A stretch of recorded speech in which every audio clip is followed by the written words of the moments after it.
fighting for you. He is the voice of the forgotten, the once silent men and women of America. He stands with you. He loves you. And there's no doubt he loves our great country.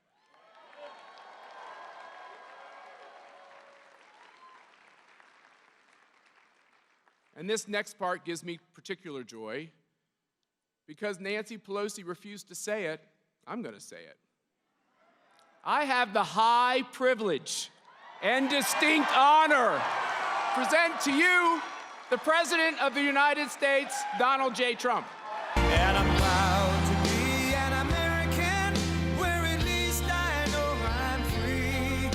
And I won't forget the men who died, who gave that right to me. And I gladly stand up next to you and defend her still today. 'Cause there ain't no doubt I love this land. God bless the USA.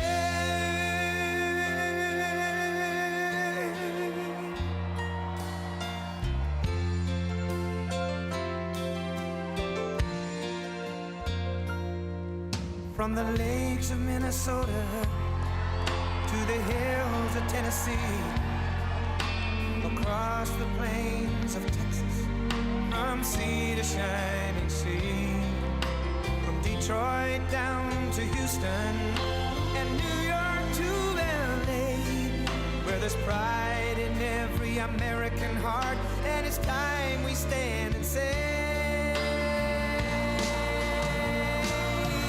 that I'm proud to be an American, where at least I know I'm free. And I won't forget the men who died, who gave that right to me. And I gladly stand up next to you and defend her still today. 'Cause there ain't no doubt I love this land. God bless the USA.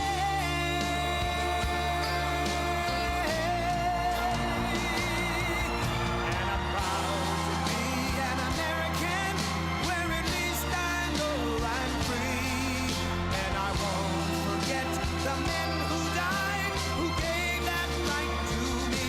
And I gladly stand up next to you and defend her still today. 'Cause there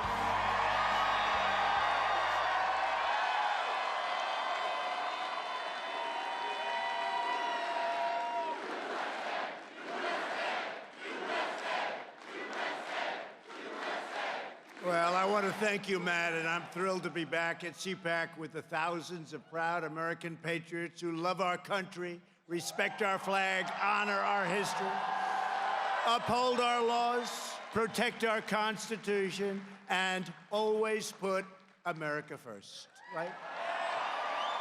Been a long time. We had a great night yesterday in South Carolina.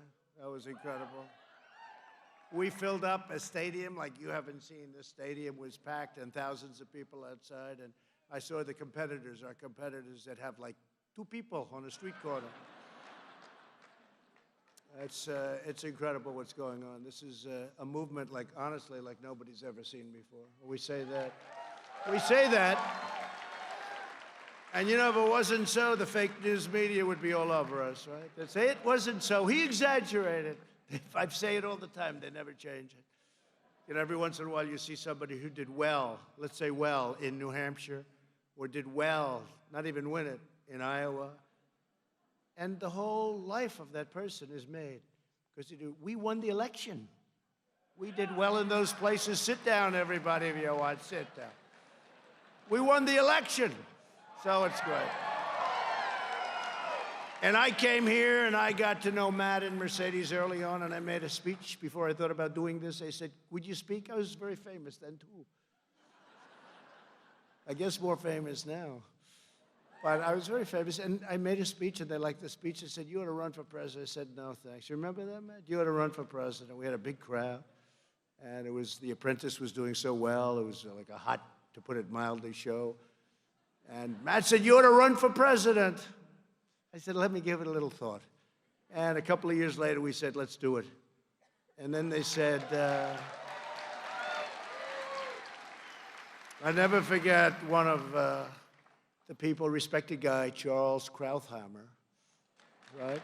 He said on, well, this isn't so good, but he said on Fox, he said, no, why would he do this? You have 17 of the most talented professionals ever assembled that are running. Why would he run? He's not going to run, and if he does, he's only doing it for fun. You think this has been fun?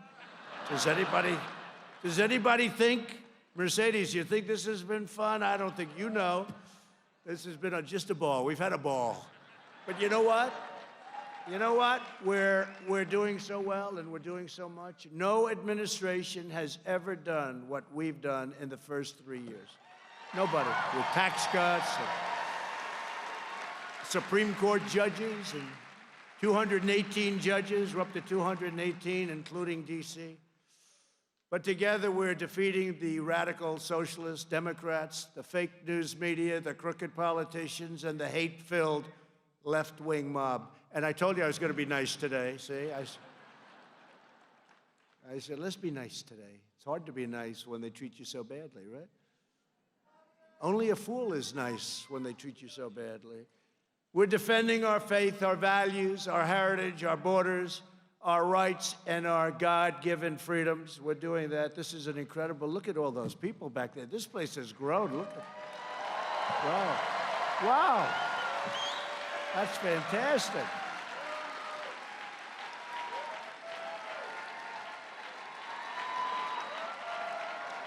I don't know who they are, Matt, but they must be very special, this little group over here. For Matt to block out half the arena for this group of people. I'm trying to figure out, who are they? At first, I thought they were the fake news. I said, it's too bad they have such a good location. I don't know who you are, but you're very important. True. Very important people. We're exposing the corruption of the Washington Democrats, and we're draining the Washington swamp.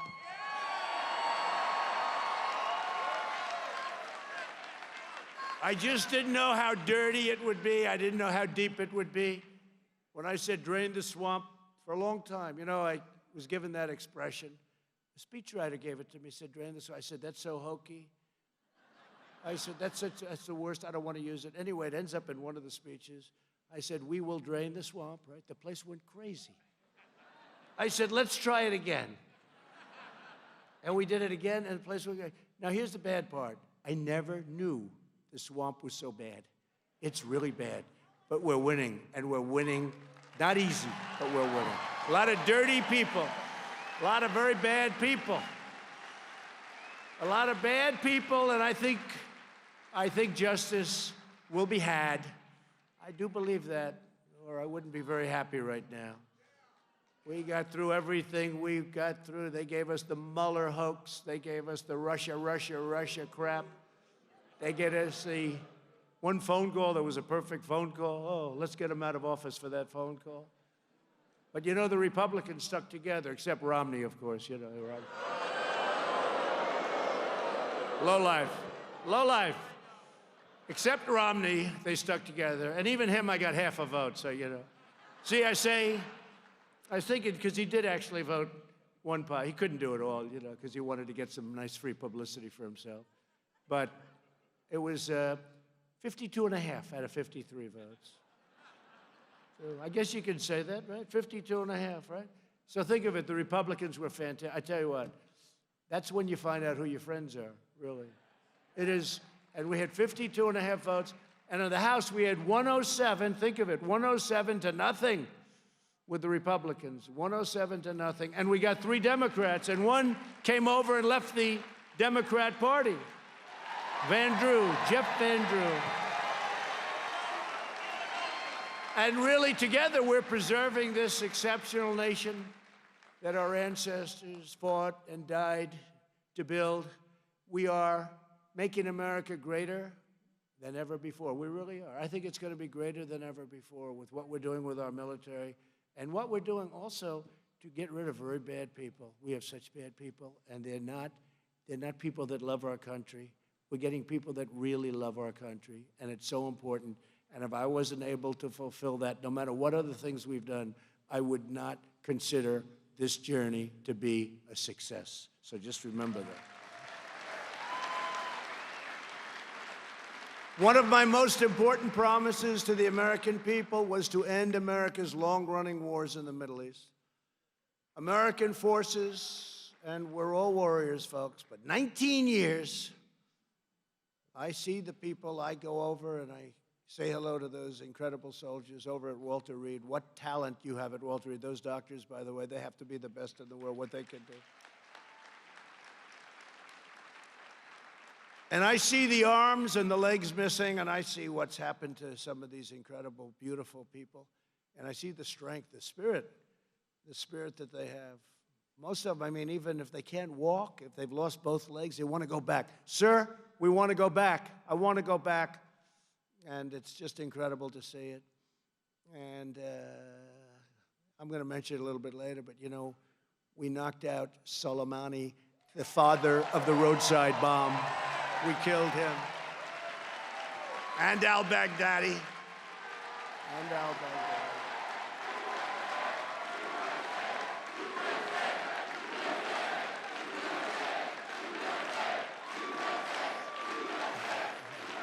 Soleimani was they call him the father of the roadside bomb. He thought it was great. Oh, the great bomb.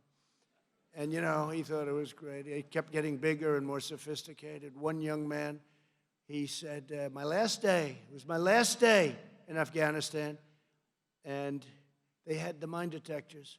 And he said, I trusted this man with my life. He was the best. I've never seen anything like it. He could detect those. We felt so safe. But unfortunately, his last day, they made him out of plastic so you couldn't detect him. And it went off, killed the man who was the detector, and badly, badly injured a lot of people. And he was one of them. And he said, think of it, sir. I said, why did it go off? He said, because they made it out of plastic, and the plastic doesn't get detected by the metal detector. And that was the last day, and he lost his legs. But we took that son of a bitch out, didn't we? Huh?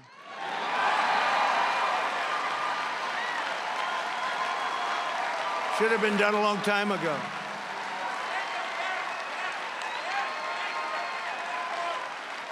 That should have been done a long time ago. That should have been done a long time ago. And al-Baghdadi, he's the father of ISIS, and we defeated ISIS in the Middle East. We have defeated 100% of the caliphate. But we said to the Europeans, hey, take your soldiers. We killed many, many terrorists. When I took over, by the way, it was a mess. There was so much, I hate to say this, Republicans, but they had maps and it was all red. Red meant ISIS. I hate to say it. I said, let's change the color. I actually did change the color. But they showed me maps. And large portions of Iraq and Syria, ISIS said, we don't want them ever to come here. And I had some great people and have some incredible generals. And I had a decision to make because that was just not, they were not doing it right.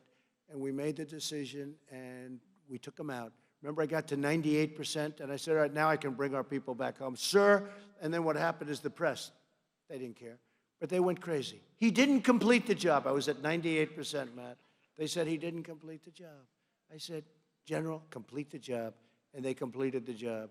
But the Europeans should be helping us because many of those people that we're guarding now, thousands and thousands of ISIS fighters and others, and many of those people will go home to France and Germany and UK and others, and we say, take them. No, no, no, we don't want them. See, this is it. We do things for other people, and then they forget our allies. Sometimes our allies treat us worse than our enemies. I hate to say this to you, but sometimes they do. It's very sad. Did them a big favor, but that's all right. It's all working out very well.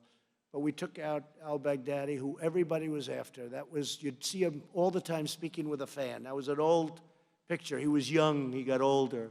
But they were looking for him for 16 years. And one of the first things I said when I came in is, you got to find this guy, al-Baghdadi. Yes, sir. All of a sudden, they walk in. They said, we have him, sir. We're following him all over the Middle East. He'd move from place to place to place. We're following him, sir. And then they said, sir, we have him. And I had to give an order, and I gave an order. And I'll tell you what, 66, the most incredible soldiers you've ever seen. They went in on 8 helicopters. And you know, in modern day warfare, you can watch. I mean, I'm watching it. I'm watching it from the Situation Room. You believe it? It was like, you can't make a movie like this. For instance, there's no dog like Conan. No dog. There's no dog like Conan, right? In fact, Conan, after the operation, was a tremendous success. I mean, they were looking for him for a long time. And it was a lot of violent fighting, and then ultimately we got him. He was in a tunnel, at the end of a tunnel, and Conan was going after him. Conan almost was electrocuted, you know that story, but the guys went after him, and we got him. But you wouldn't believe how great it felt. And when you saw the professionalism of these soldiers, I can't even tell you. There's nobody has a military like we have. There's nobody with the talent that we have. It's incredible. They got him, and he knew it. He knew it. He knew it. As soon as he heard that first little explosion that took him about 3 seconds, that blew the hell out of the wall, I said, why don't they go through the front door? He said, sir, you go through the front door, you got a lot of bullets coming at you. They went through a solid concrete wall. They put stuff up, boom, so fast. So now they're shooting the other guys from behind. That's much better, right? Guys have said, who's that? Who's that? Guys were unbelievable. You don't have a movie like that. And Conan was given more press than your president. I'm telling you. It was like about a half-a-day story. If somebody else would have done it, it would have been the greatest thing ever happened. But that's all right. I do it for a different reason. I do it because we have to keep ourselves safe. I do it also for all of the people that they killed and wounded. Right? They killed and wounded a lot of people. But American forces cannot be the policeman for the entire world. We're all over the world. And a lot of times we're not even appreciated. It's taken for granted. We can't be the policeman for the world.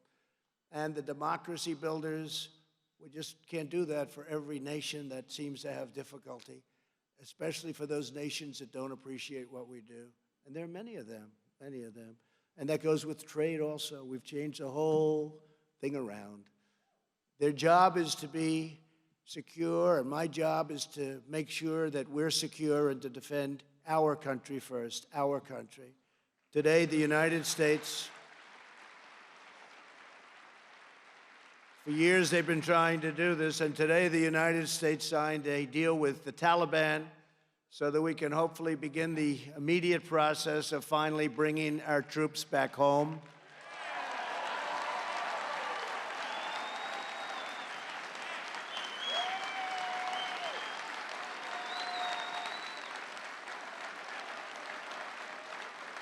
"19 years. 19 years we're there.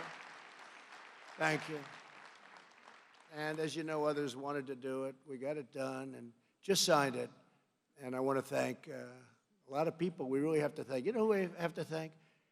The families and those incredible people that lost their lives to start off with, okay? Those incredible families. I've gotten to know so many of families. And we have to thank our wounded warriors that came home missing limbs and serious, serious things. Our great wounded warriors. We're taking good care of them, too.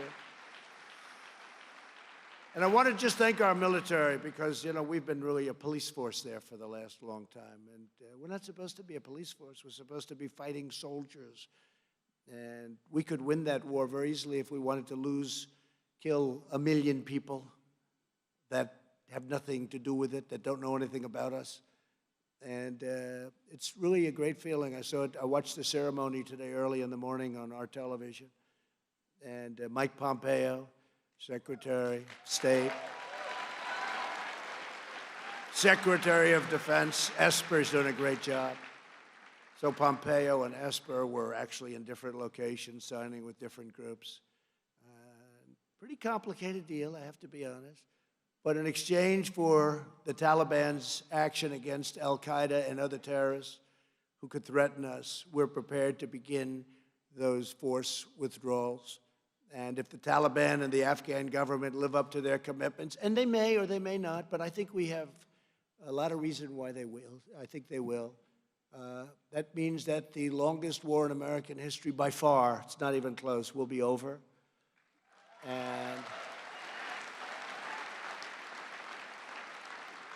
And again, the agreement was made possible by the extraordinary bravery of our American warriors, the sacrifice of these incredible people and their allies. And I want to also thank, I will say this, NATO came in, and Secretary General Stoltenberg of NATO, you know, we had essentially 28 countries participating in this, and they're very happy to be out.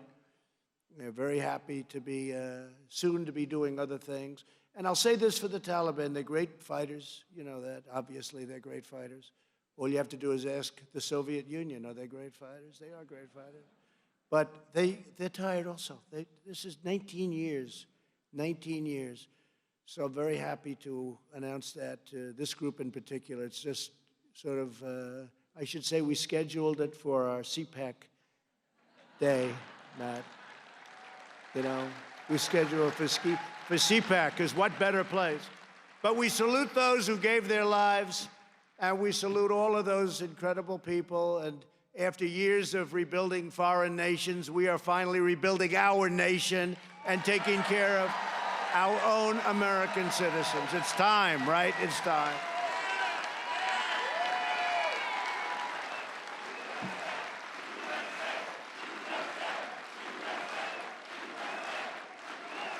You remember recently when I took the soldiers out of Syria, and everyone said, well, we have to protect the border between Turkey and Syria. I said, why?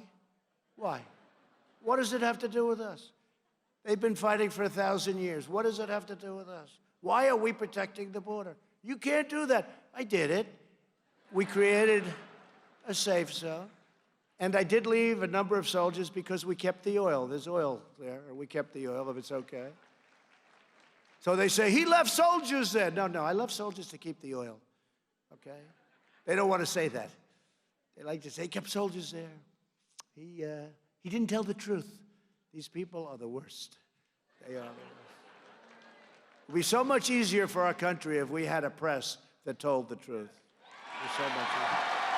True. Right?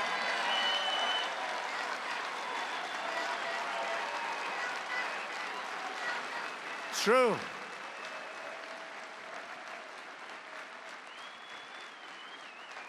And we're also committed to ensuring that those who mean to do us harm as a nation, even as individuals, are denied admission to America.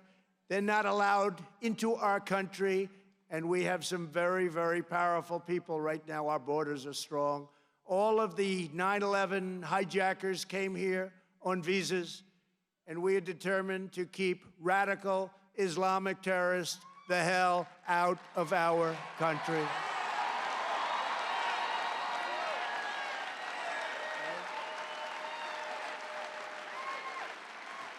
And we're keeping them out.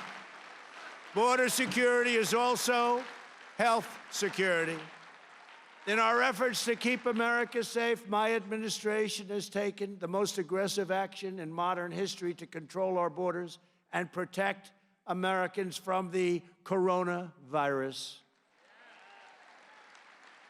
Came from China. In the early stages of the foreign outbreak, I ordered sweeping travel restrictions to prevent uncontrolled spread of this disease. I took a lot of heat because I did it very early. You know, we had never done it before, Matt, never done it before. And we had never done anything like that before. So not only did we do it, but I did it very early. And that decision has been now given very good grades, like an A+++.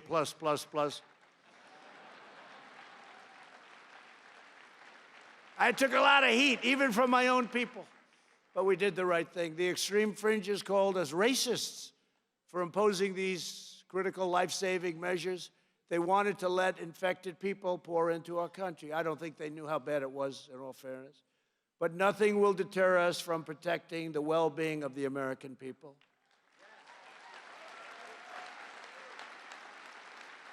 My job is to protect Americans and also, very crucially in this case, to protect Americans' health.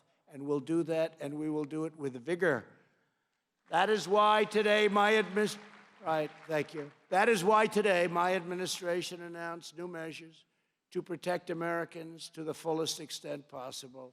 In addition to the existing ban on travel by most Iranian nationals, we're banning the travel of anyone who has been to Iran in the last 14 days. They're having a very big outbreak.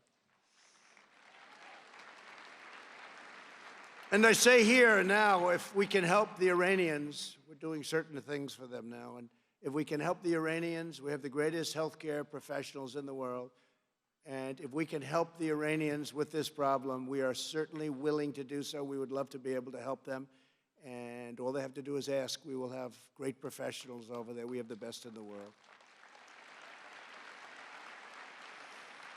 And we're raising the State Department travel advisories for South Korea and Italy, unfortunately, including a level 4, that's the highest, do not travel. It's a do not travel advisory for several areas of both countries. There are 2 areas of each country that is very heavily infected. And we are urging Americans to exercise increased caution throughout all of Europe.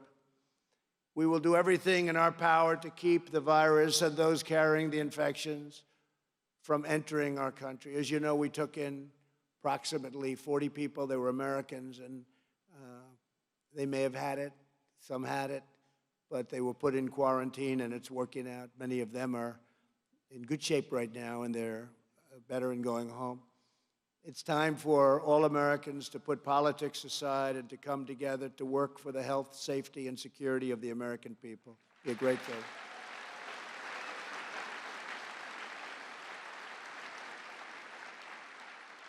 Because, I watch, and maybe it's a natural reflex, but I watch because we have done a great job. I mean, if nothing else, making that very early decision, weeks early. And we've done a great job. And I've gotten to know these professionals. They're incredible. And everything is under control. I mean, they're very, very cool. They've done it, and they've done it well. Everything's really under control. But when they put a mic in front of a Democrat, and the Democrat said, doesn't even know what's going on. How is Trump doing? He's doing a terrible job. Well, sadly, I'd probably say the same about them. I guess it's a natural reflex. How is Donald Trump doing, Nervous Nancy? He's doing a terrible job. It's terrible. Crying Chuck Schumer, I mean, he sees a mic, he'll run 200 yards to get to a mic. He always did. In New York, same thing. He'd run hundreds of yards to find a mic. And then he'd start screaming, he's doing a terrible job. What job? I don't know. What's he working on now? Now, we have to be able to do this. Is a different kind of a deal. I mean, we've made great deals. We've made great trade deals, great everything. But this is different. We got to be very careful with this stuff. And if we're doing a good job, and it's really the professionals, they have to be given a lot of credit for it because a lot of people wouldn't be able to do it. So we have to make it nonpartisan if we can. In just 3 short years under my administration, we've already achieved unprecedented victories and unrivaled gains for our citizens. As I said in my State of the Union address, we are in the midst of the great American comeback. That's what is happening. Our economy is roaring. Jobs are booming. Opportunity is soaring. Poverty is plummeting. Crime is falling. And America is stronger today than ever before. Stronger today. Our military is incredible. We have rebuilt our incredible U.S. military, revived our industrial might, and restored our standing in the world. America is respected again, respected like never before.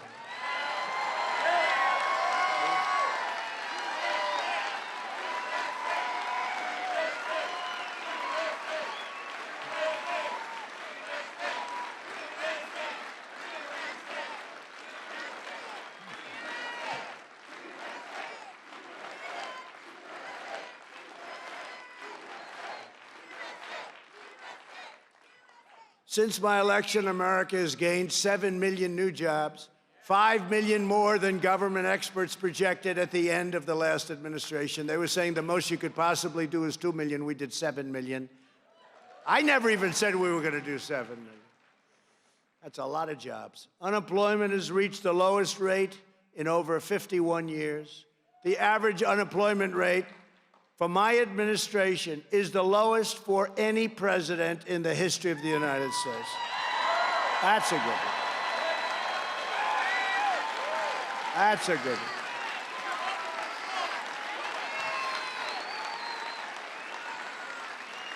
That's a good one. The unemployment rate among African Americans, Hispanic Americans, and Asian Americans has reached record lows, all record lows, everyone, lowest ever.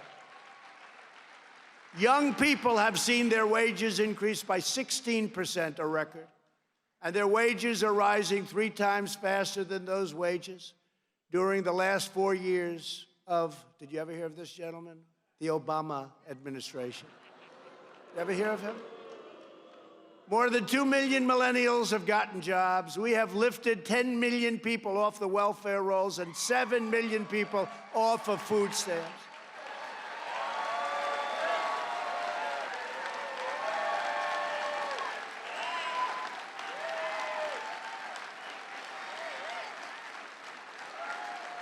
And under the so-called Trump economy, we are actually achieving the progress, hope, and change that liberals have been falsely promising for decades, but utterly failed to deliver or produce, and it's really driving them crazy. That's why we'll probably end up with Crazy Bernie. Crazy Bernie. He's crazy. We got some beauties. We got Sleepy Joe, we got Crazy Bernie, we got Mini Mike, but I think he's out of it. I would like to spend $700 million and end up with nothing. Mini Mike. I know him well. I knew that was going to happen. That was probably the worst debate performance in the history of presidential debates. Do we agree? Has there ever been anything like that?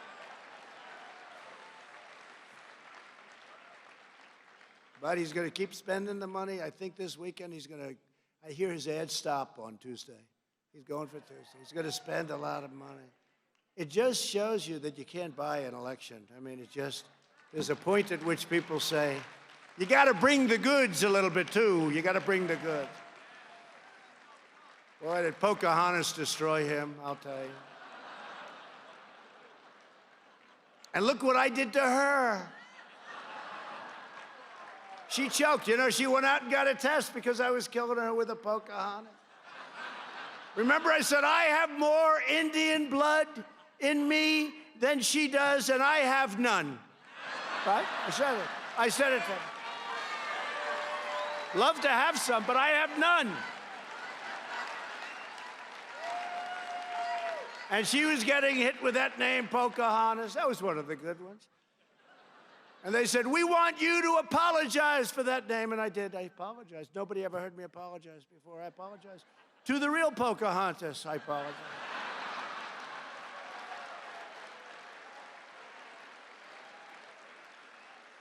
But she went out and she said, oh, this guy's killing me. Remember, she was dropping like a rock. But I learned something. Never do it too early. A year and a half before the election, I said, what am I doing? I should have saved it. But that's all right.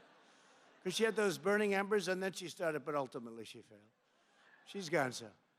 But she was really mean to Mini Mike, I'll tell you, the way she treated her. He didn't know what hit him. He's going, oh, get me off of this stage. Get me off! Get me off of this stage!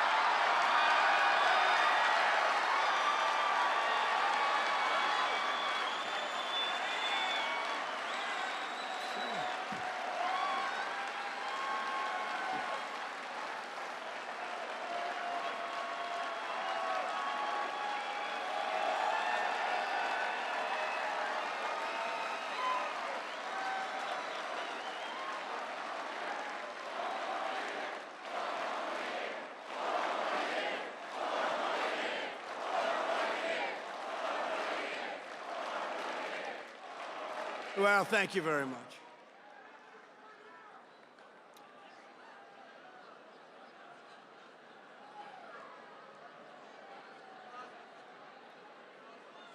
We hit a nerve there, huh? Bad guy.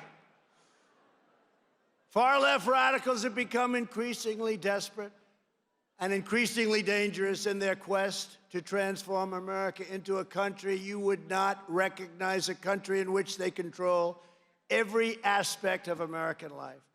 Just as socialist and communist movements have done all over the world, they're cracking down on all dissent and demanding absolute conformity. They want total control. They want to massively raise your taxes, bury you in regulations, take over American health care, indoctrinate our children from kindergarten to college, and you see that happening. Kids are coming home saying, "What's going on here, Dad?" The kids get it, but eventually they can be taught, unfortunately. Impose a fanatical code of political correctness, bombard our citizens with fake news propaganda, and implement policies that would turn America very quickly into a large-scale Venezuela. They want to take away your money, take away your choice, take away your speech, take away your guns, take away your religion, take away your history, take away your future, and take away, ultimately, your freedom. But we will never let them do that.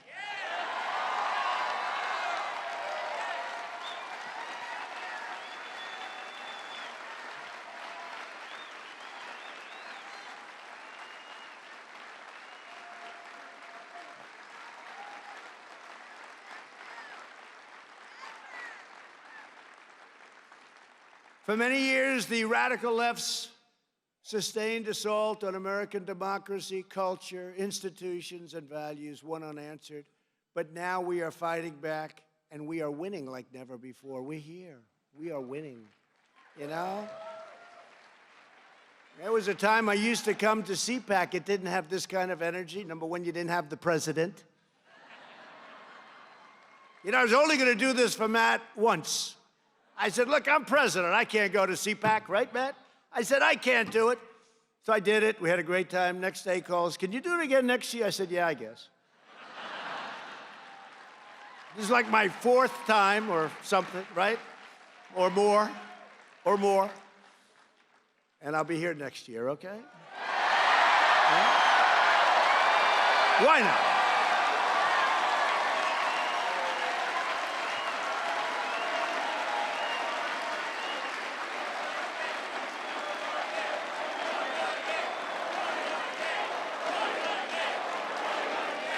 Thank you. From the moment I took the oath of office, the left has pursued a relentless crusade to overturn the results of the 2016 election and sabotage our next election. You know that. It was all a big hoax, you know that. Disgraceful. We caught the dirty cop on top. Had I not fired Comey, would have been a whole different story. Would have been a whole different story. That was a great firing, I'll tell you. A lot of people said, "Oh, you shouldn't have done that." No, just the opposite. We didn't fire him. Remember the insurance policy, right? Right? Remember that? My friend over there, you are the greatest. Thank you very much. Stand up, please. Look at him. Look at, does everybody know Jeffrey? Jeffrey Lord. What a great guy. He used to defend me on CNN, and then he defended me just a little bit too much. And they said, "Jeffrey, get the hell out." And thank goodness you're on Fox now, right? He used to defend me. He used to say he's better than Ronald Reagan, and that was enough for Jeffrey. That was the end. Get out of here, Jeffrey. We don't want you anymore. He was too good. Thank you. Thank you for being here, too, Jeffrey. They're coming after me, and we fight them back. And now we're going after them because we have no choice. We have to straighten out our country.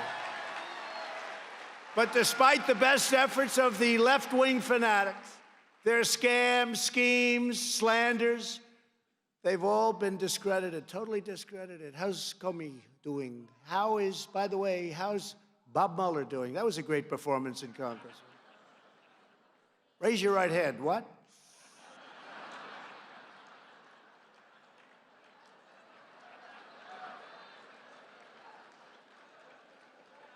Did you want a job in the White House, running the FBI? No. Oh, he did. He did.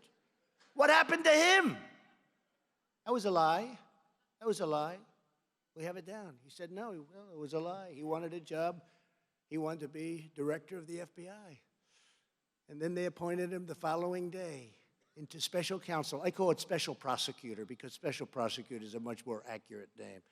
What they did to us, what they tried to do. And yet, can you imagine with all of that, going through all of that, with a cloud over your head like nobody's ever had, for us to have seriously done more than any other administration? I mean, it's sort of a miracle when you think. Sort of a miracle, or it's a toughness, or it's something. Maybe it's right there, right? Thank you. Thank you, God.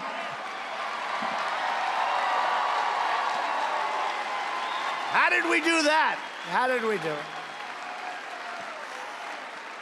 Best economy, greatest military, greatest tax cuts in history, greatest regulation cuts in history. All those judges, those beautiful judges.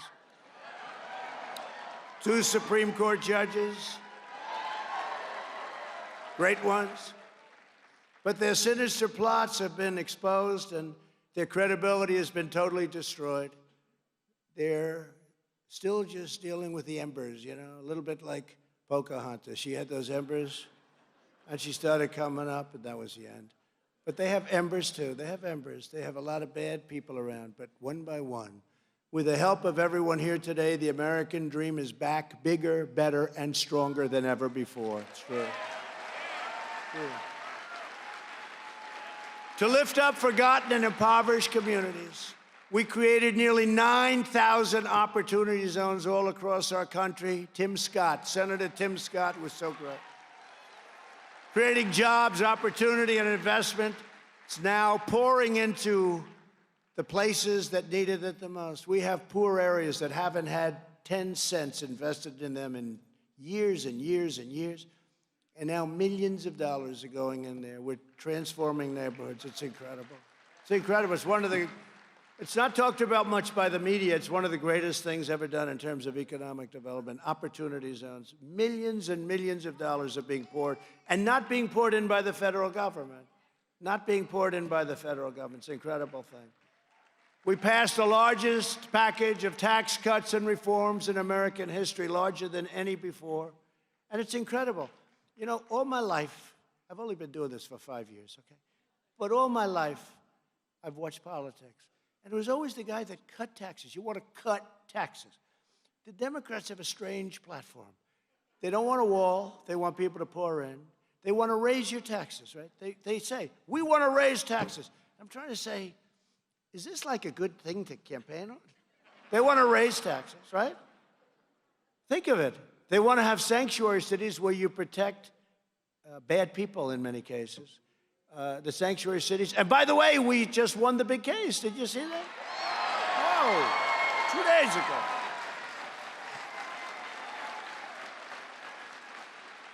They have a sanctuary city and they don't do what we need for law enforcement. We don't have to pay them any of that money. There's billions and billions and billions. Wow, where did that come from? Where did that come from? Then 40 million American families are enjoying an average of $2,200 more in their pocket thanks to a beautiful thing that Republicans really don't know about too much. You know, the Democrats like to take credit. It's called child tax credit. We took that. That was Ivanka Trump, right, Mercedes? Ivanka Trump. She wanted that so badly. We've cut a record number of job-killing regulations because regulation is stealth taxation, especially on the poor. We have cut more regulations in this administration in 3 years than any administration has cut in 4 years, in 8 years, or in one case longer than that. You know who that was? Good old FDR. We've ended the war on American energy. American energy was under siege. And I'll tell you what, we don't want to talk negatively, but if for any reason any of these characters get in there, you can forget. I mean, I don't know how you're going to win Texas, by the way. I don't know how you're going to win Pennsylvania, by the way. I don't. They want to. They don't want petroleum products. Other than that, they're wonderful, right? How about this character, Beto, right? Beto. Everyone thought, remember he said, I was born to run. I was born. He was born. That was a disaster. He said, I was born. Anybody that says he was born to run, he was born to do what I'm doing. Anybody that, I don't even say it, and I won. It's true. No, it's so presumptuous. I was born to run for president. Well, then he came out against guns, religion, and oil. And he comes from Texas. And I said, Abraham Lincoln couldn't win in Texas without those. Whatever happened to Beto? Beto, come on back, Beto. He was born to run for president. He got down to less than 1%. So many of those people are less than 1%. How can you be less than 1%? You got to be really bad. The U.S. is now the #1 producer of oil and natural gas in the entire world, by far. Never again will our country be at the mercy of hostile foreign suppliers. America has declared energy independence. I declared it. We're energy independent. Big thing. It's a big deal. It's a big deal. You ever notice in the straits, we always took care, we never got 10 cents for it. We'd keep those straits open. Nobody would dare mess around with all those countries that were making trillions and trillions and billions and billions. We kept those straits open. It was great, Jeffrey. It was beautiful what we did for these other countries. They never paid us 10 cents. We kept them open. We'd go and shoot at other ships, and we'd fight this one and fight Iran. And I said, do we ever get paid for anything? Right? But now they're saying, you know, when they were blowing up ships last year, they were saying, we'd love to get an American ship, but they don't send too many of them. We don't send too many of them over there. You know why? We have our own energy now. It's pretty good. It's gone way down. But you know who does get a lot of it? 60%, China. And I say, so let me ask you, why are we keeping the straits open for China? And others. But China gets a tremendous amount, percentage-wise tremendous, so we keep it open for them. I don't know. You had a lot of really nice people running our country over the years. Perhaps I'm not nice, but I'm doing a great job for you.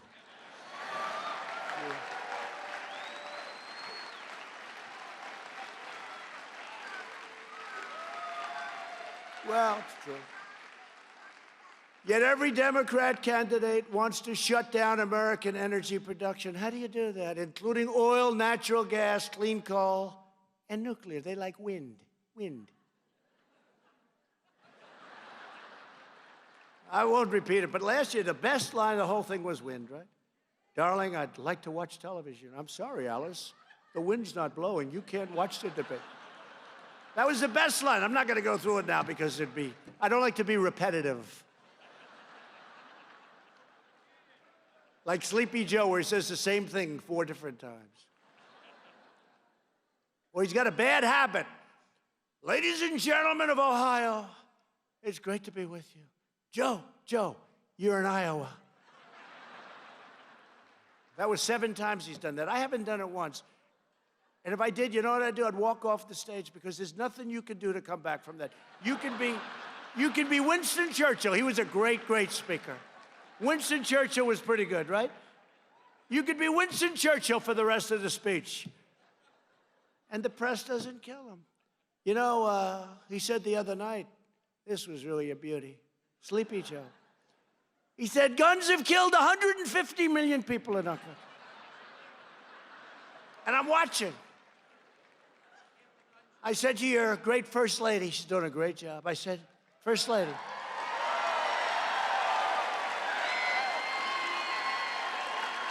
Doing a great job.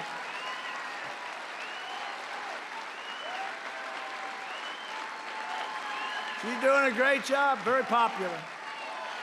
She's very popular. Great style, loves our country, great. Her father's here somewhere. Where's Victor? Where is Victor? Her father's here today. Where is Victor? Her father is here someplace. He's someplace in this massive room. There he is. Hello, Victor. Her father is great guy. But I said to our great First Lady, I like calling her First Lady. I love calling her First Lady. She said, it's okay, you can call me Melania. Good. Okay.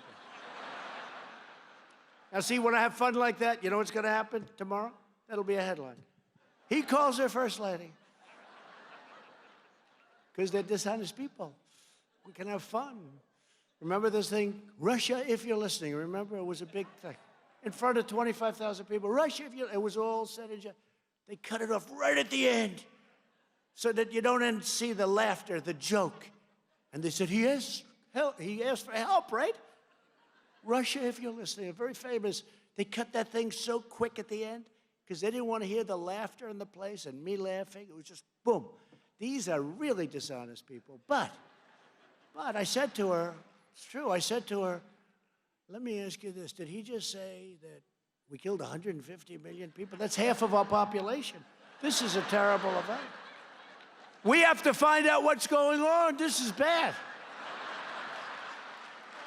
This wasn't reported by the fake news. It's true. I said, I've got to check that, First Lady, because you know what?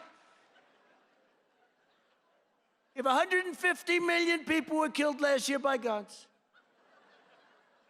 and they didn't report the story. See, they didn't report it. But you know what, interestingly, though, so I said, well, his debate is dead. It's dead.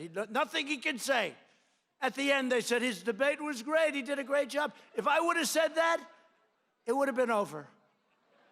You know, it only takes one little phrase for me, like a little couple of words.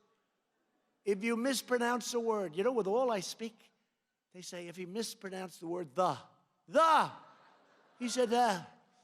If you mispronounce the, there's something going on, something wrong. Here's a guy said they killed 150 million people with guns and nobody even talks about it.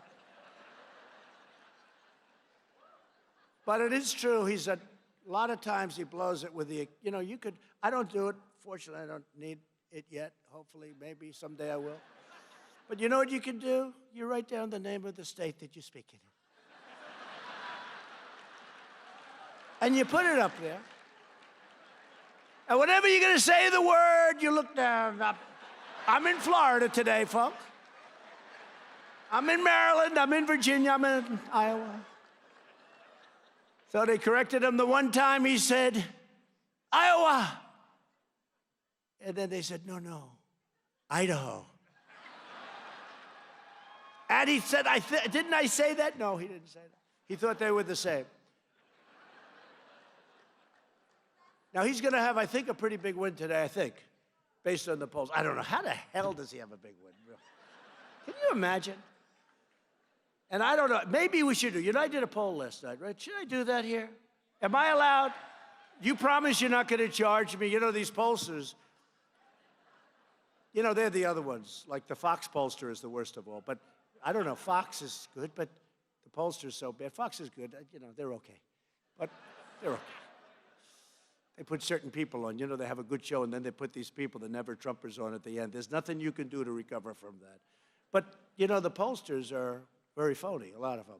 Some of it's worse than the actual journalists and reporters and stories. But last night I did it in South Carolina. It was incredible. And we had, what would you say, like Madison Square Garden almost, right? That thing was packed, thousands and thousands of people. And we took a poll. Who would be my best person to run against? In other words, who would I like? Who would I do best against? Okay, to put it in very plain language, who the hell would I beat the easiest, right? And I took a poll, and I'll tell you the results, but let's do it here, right? I mean, this group is, okay. So, Pocahontas, we don't have to waste our time with, right? Klobuchar, we don't have to waste it, right? Let's not waste a lot of time, okay? Buttigieg, I don't see it. To me, every time I look at that face, I see Alfred E. Newman. It's true. No, it's true. It's Alfred E. Alfred E. Newman, Mad Magazine. See, the problem is most of you are too young. All these beautiful young women up here, they don't know what the hell I'm talking about. But the old ones, the ones with the white hair, they know exactly. They're laughing like hell, but it's true. Somebody said, use howdy doody because everyone knows. I said, no, that's no good. It's got to be perfecto. And Alfred E. Newman's perfecto, but you're going to have to go back and get Mad Magazine, which I guess is out of business for a long time, like most other magazines, right? But it was one of those things where I didn't add his name. Then we went to Mini Mike. I said, I don't see it. Should we add his name? I don't see it. He's going to have to spend a hell of a lot of money really fast because he's getting killed in California. He's losing in Texas. He's losing all over the place. How the hell do you spend that much money and lose? You know, they had an article in, of all places, the New York Times, and it had the amount of personal money, not money you raised, personal money that somebody put up, and how they did. And they started off with Mike Bloomberg, and I think he's like at $500 million, 500, more than 500. This is personal money. He writes checks like a drunken sailor, if I can use that expression. How much? You think those consultants, I know some of his people, they're bad people, they are ripping him off. He's got a couple of people right at the top. They are ripping him off. They are laughing all the way to the bank. Keep running, Mike. Mike, keep running. You're going to do it, Mike. Give us another $300-400 million. I guarantee you the presidency, Mike. Now he's looking, I promise you $500 million, and I'm down at 10%. What the hell are you doing to me? Why did you make me do this, he says. No, but I know some of his people. They are ripping him off like you never believe. So I said, should we put Mini Mike in there? I don't see it, right? No? Okay, I don't see Mini Mike. People got wise to him really fast. Didn't take too long. You know, you still have to, you can't buy, it showed something nice. I mean, assuming that happens, I don't think. You can't buy an election. You really can't buy, and that's a good thing, not a bad thing. That's a good thing. And there are a lot of campaign finance violations there. There's no way you can do what he's doing. You know, you go into a town, you give somebody a contribution, 2 days later, the guy comes, I'd like to support Mini Mike Bloomberg. There's something strange with that whole deal. So we have two names. We have one is Crazy Bernie. He is crazy. And we have, he's like a crazy professor. And we have the other one is Sleepy Joe Biden, right? So let's take a poll, we'll go Biden first. Scream like hell if you think I should run against him, right? Is that okay? In other words, because we're going to beat him. Who will we beat? So scream like hell. So Sleepy Joe Biden.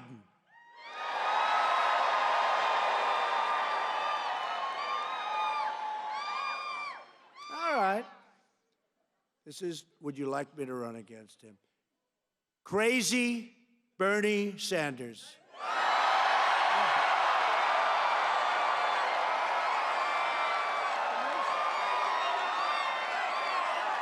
You can't charge me. You cannot charge me for that. Matt's going to send me a bill for that. Now, think of it. These pollsters, you ever see this crap? We interviewed 193 people. 100. With a plus or minus 3.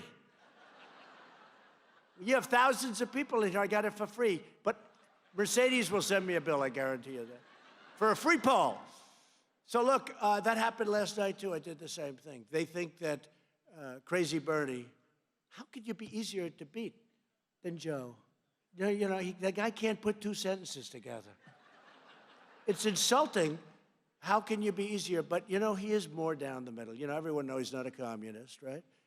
And with Bernie, there's a real question about that. But he's definitely a radical left socialist Democrat. And people know that. With Joe, he's sort of down the middle, you know. The difference is Joe's not going to be running the government. He's just going to be sitting in a home someplace. And people are going to be running it for him. And they will be radical left socialists. So that's what you have to remember. There's no way he's going to be running the government.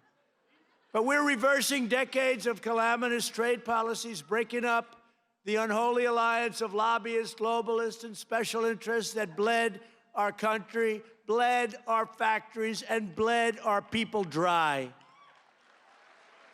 We understand that conservative policies must conserve our jobs, conserve our manufacturing, and conserve our American way of life. What we've done for manufacturing. Look at all the manufacturing jobs. It's all coming back. Obama said, never happened, never happened. And it would never happen. And he said, you can keep your doctor. Why didn't they impeach him for saying that?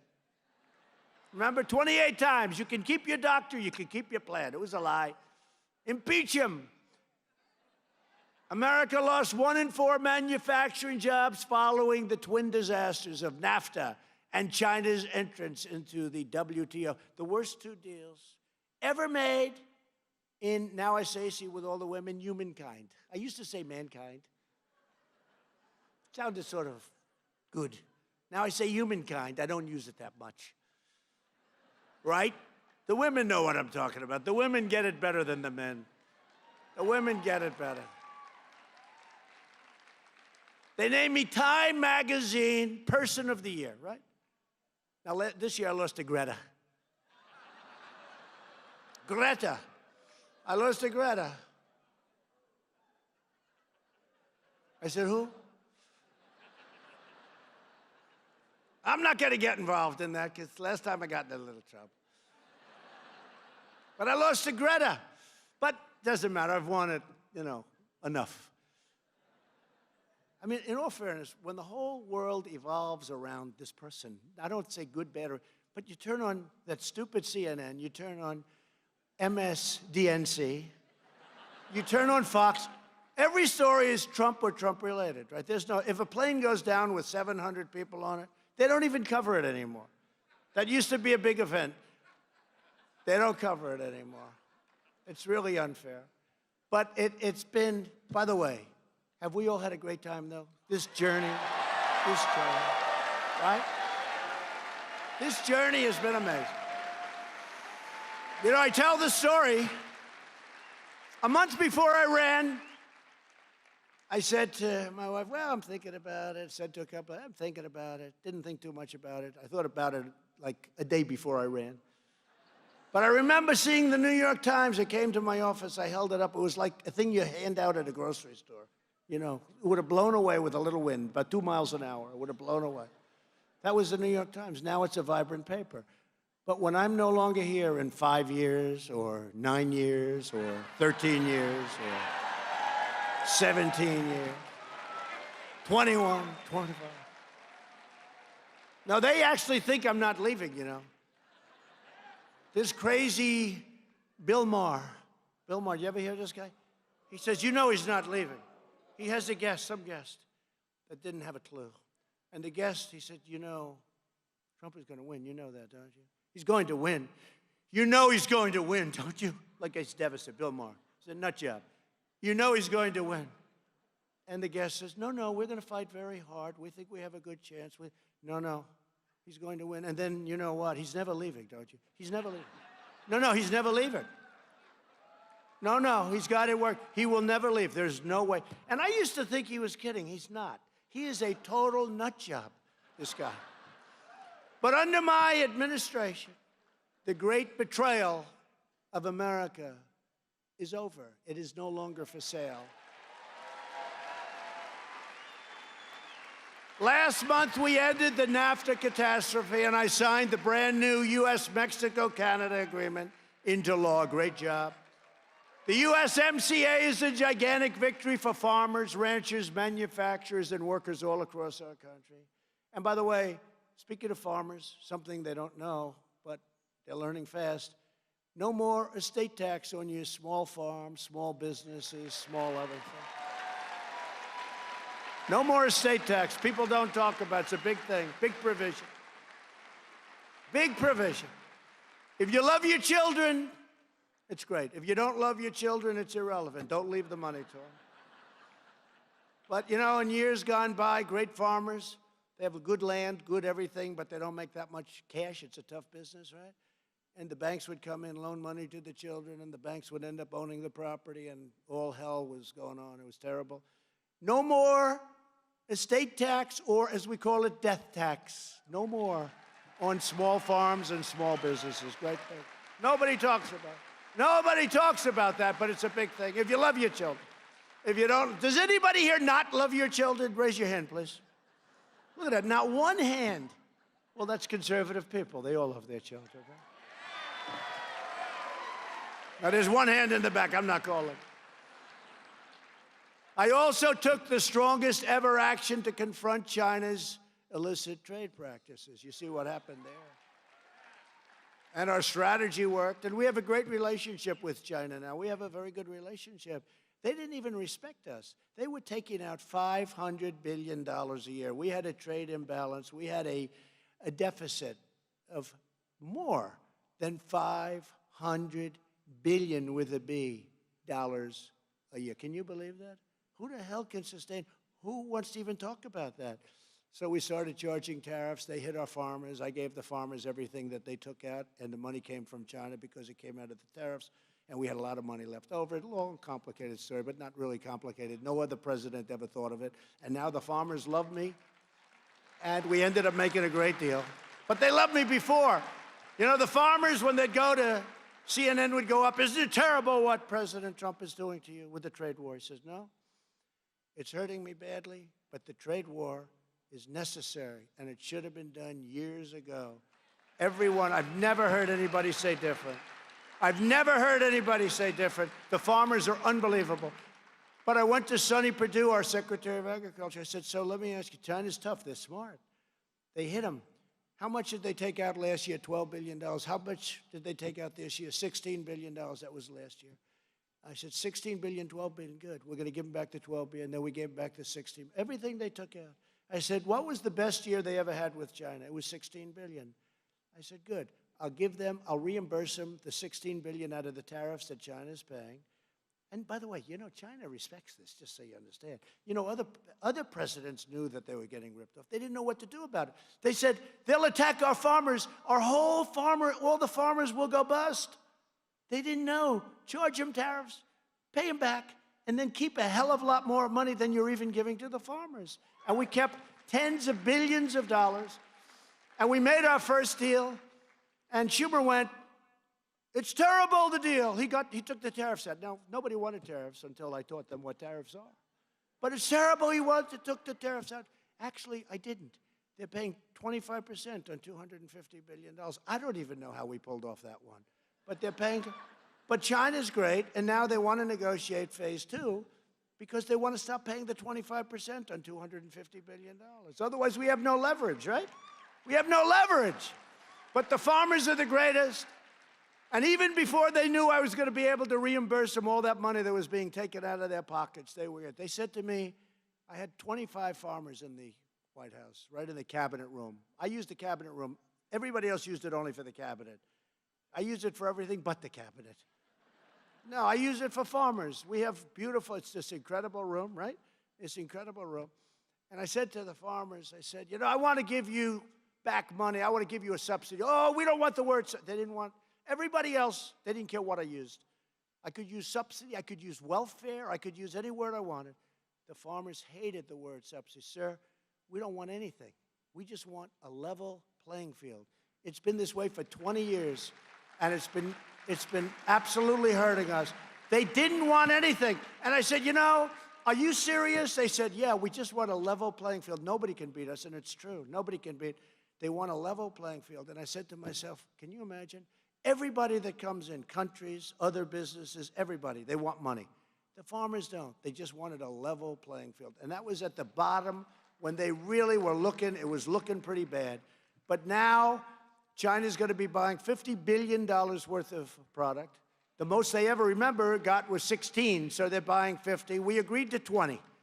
And in the final day, they were getting the agreements ready. I said, how much are the farmers getting? Meaning, how much is China going to purchase from our farmers? 20 billion. I said, do me a favor, make it 50.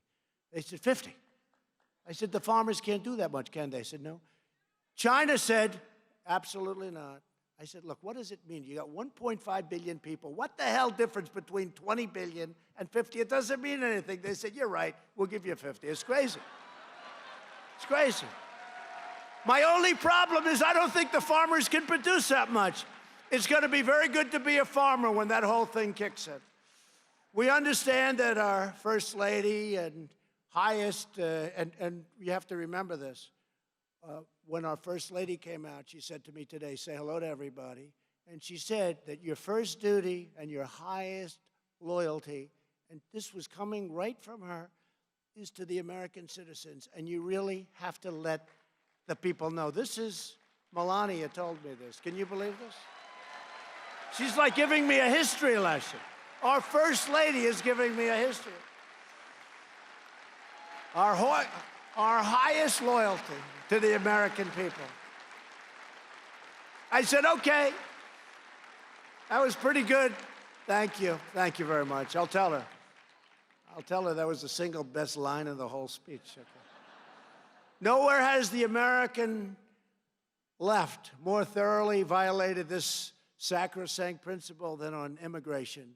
Illegal immigration costs American taxpayers hundreds and hundreds of billions of dollars a year, funds that could be used to improve our schools, roads, hospitals, and other vital services.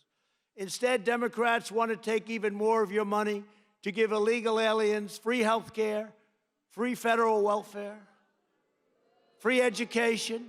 They get treated better than they want to treat our military and our vets. And I stopped it, but it's crazy. The Democrat Party's immigration policies empower bloodthirsty cartels that maim, murder, and torture, that smuggle and traffic innocent human beings, that flood our communities with poisonous drugs. The left's immigration policies are not compassionate. They're heartless, merciless, and cruel. Countless Americans are killed every year by criminal aliens. These are illegal aliens that come in, and they are, in many cases, very bad people.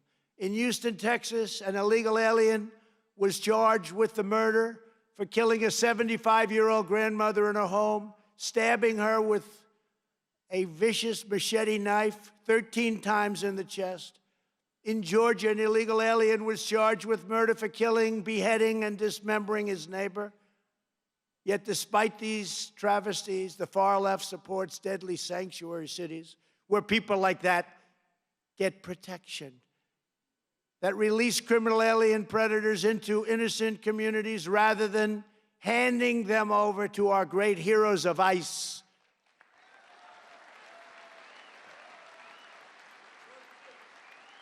ICE, they take such abuse.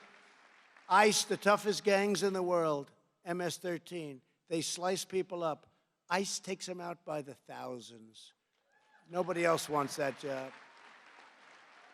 The men over here don't want that job, I can tell you right now. They're tough and they love our country, but they got to be tough. Last year, California's sanctuary law forced a single county to release over 1,000 convicted criminal aliens, and nearly 240 have already been arrested, and they're looking for others. And those are just the crimes that we know about.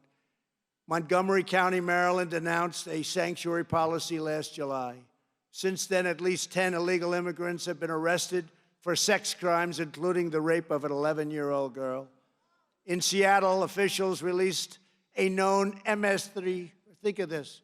This was a known MS-13 gang member who later beat a 16-year-old boy with a baseball bat and hacked him to death with a machete.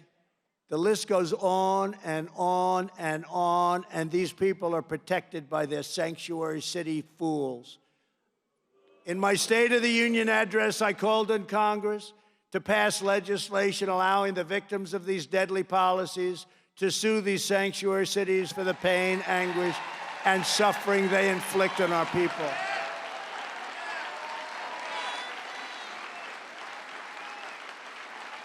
Everyone here today and patriotic citizens all across our land agree with the fundamental truth. Our country must be a sanctuary for law-abiding Americans, not for criminal aliens.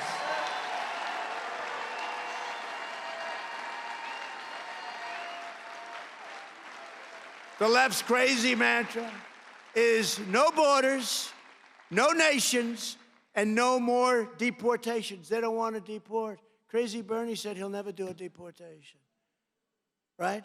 Remember what he said? I better save this stuff. Maybe he won't get the nomination. I won't say that. He said he thinks the Boston bombers, right? The Boston guys, right? He said they have the right to vote. He said prisoners in prison have the right to vote. They said, does that include the Boston maniac that's scheduled to die? Death penalty, which is very good. But does that include that? He said, yes, he would get the right to vote. You believe that? That this guy would get the right to vote. So I said, I won't use that until later on, and I used it today at CPAC, and now he'll find a way of getting out of it, and I won't be able to use it against him in a campaign. That's no good. See what I do here, Matt? That's too bad. Too early. I got to wait till about 2 months before the vote, right? Right? She's going, yes, please wait. Except then you wouldn't have enjoyed that. But it's true. It's true. Yeah, it's okay for him to vote. It's fine. He killed many people, badly maimed and wounded many people, and he's got the right to vote. Can you believe that this is where we've come? We believe in strong borders, sovereign nations, and the prompt deportation of anyone who illegally breaks into our country. And thanks to our tireless efforts to secure the border, we have reduced illegal crossings by a staggering 75%. We have ended catch and release, the worst of all the loopholes.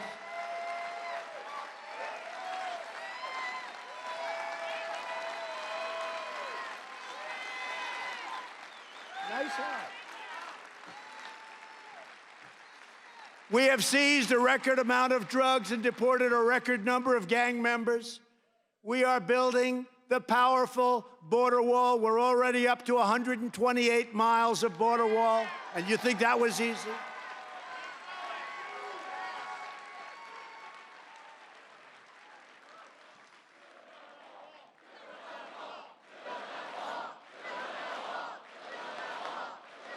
It's being built.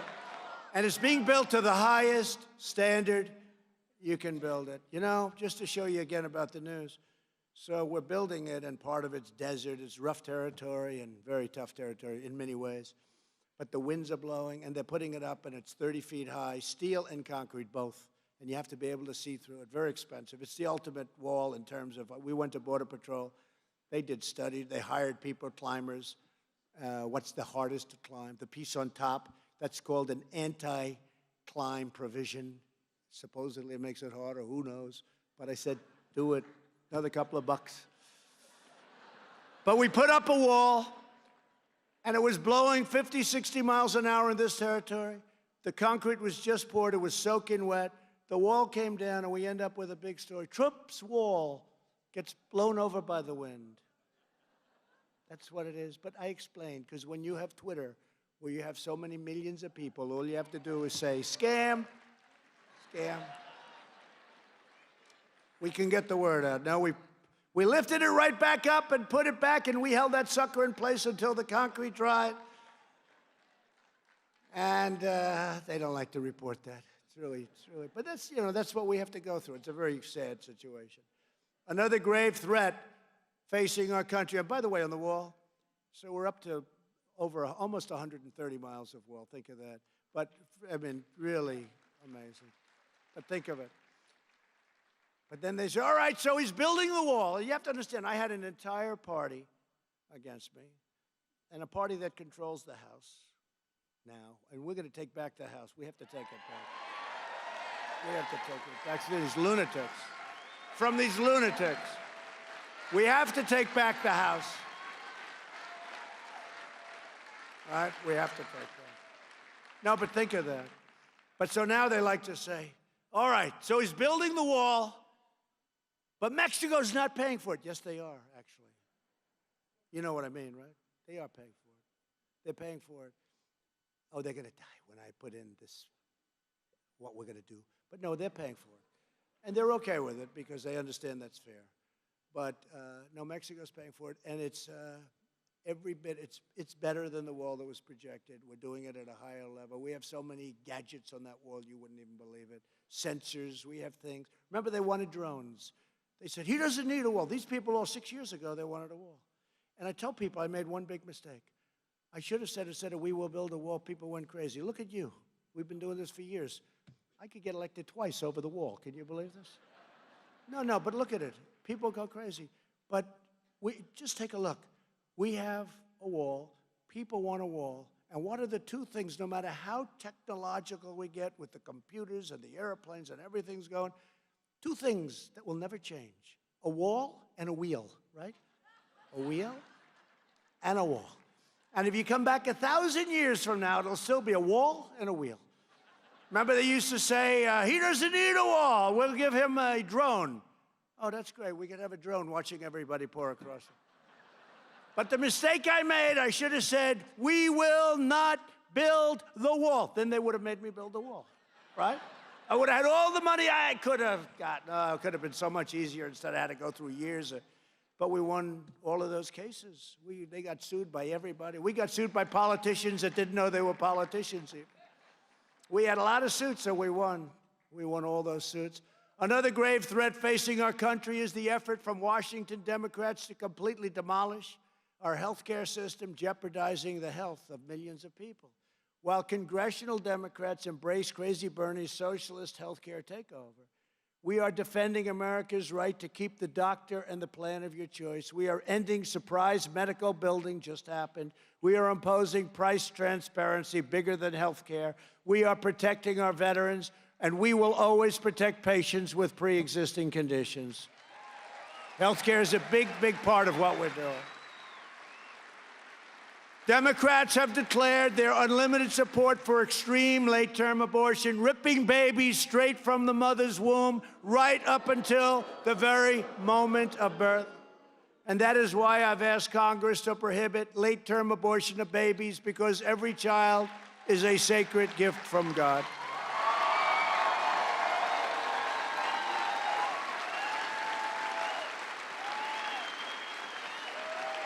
Thank you. In my State of the Union address, I also asked Congress to pass legislation providing 1 million American children access to school choice, because no child should ever be trapped in a failing government school. And with the help of many of the people in this room today, we passed criminal justice reform to reduce recidivism and to help former inmates successfully rejoin society. We are helping prisoners like you wouldn't believe, people that are in, like Alice Johnson. You saw Alice Johnson, right? She served 22 years, made a phone call, and she's not trying to defend herself from the phone call. 22 years, she had another 20 or so to go, and we got her out. She's a great woman.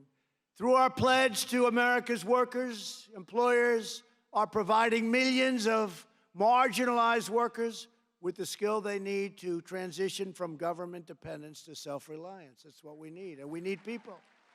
To defend the rule of law, we have confirmed a record number of judges who will interpret the Constitution as written. That'll be nice.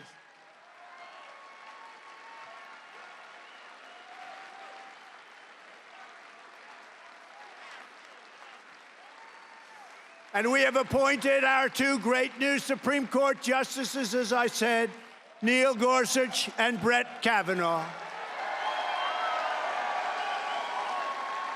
As the radical left moves aggressively to curtail freedom of speech, we are proudly defending free speech, including our college campuses.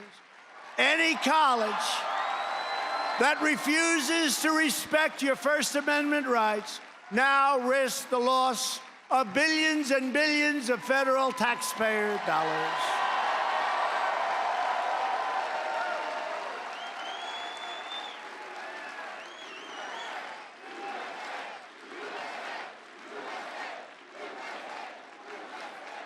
I signed that a few months ago because these colleges, they take our money and then they don't let people speak. So now they won't take our money, and I guess they can do whatever they want, but they're not going to get money. It's billions of dollars we're talking about. We're also combating anti-Semitism on college campuses. We're stopping the flow of taxpayer money to colleges and universities that support anti-Semitic hate. And we've invested nearly $2.2 trillion to build up the unmatched strength of the United States military. $2.2 trillion. And for the first time in over 70 years, the Air Force being the last, we created a new branch of the American Armed Forces called the Space Force. Together, we have revitalized the values, traditions, and principles that have always defined American greatness. Citizens of every age, race, color, and creed are rejecting the left's insanity and joining us in the fight to save this glorious nation. And that's what we're doing. We're saving this nation. Every day our movement grows bigger, bolder, and broader, and America's future gets brighter, brighter, and brighter.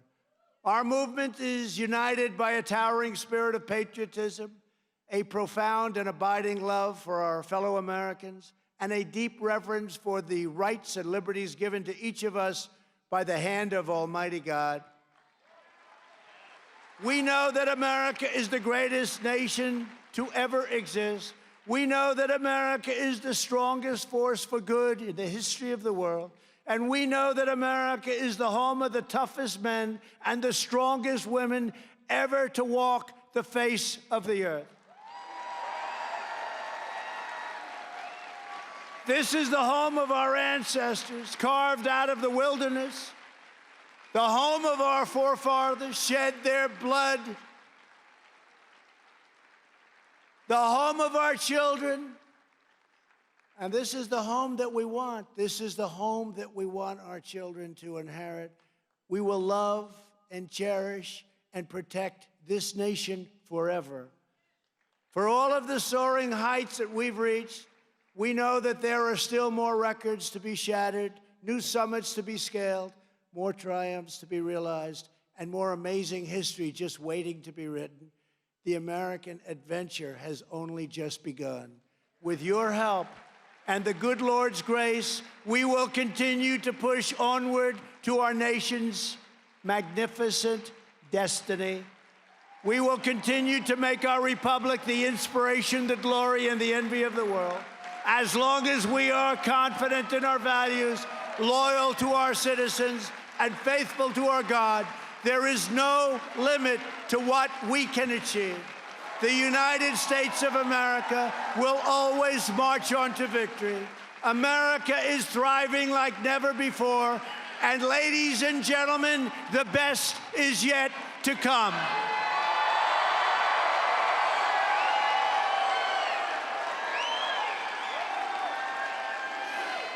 I want to thank Matt. I want to thank Mercedes. I want to thank the great patriots of CPAC. God bless you. God bless America. And we will see you next year. Thank you very much.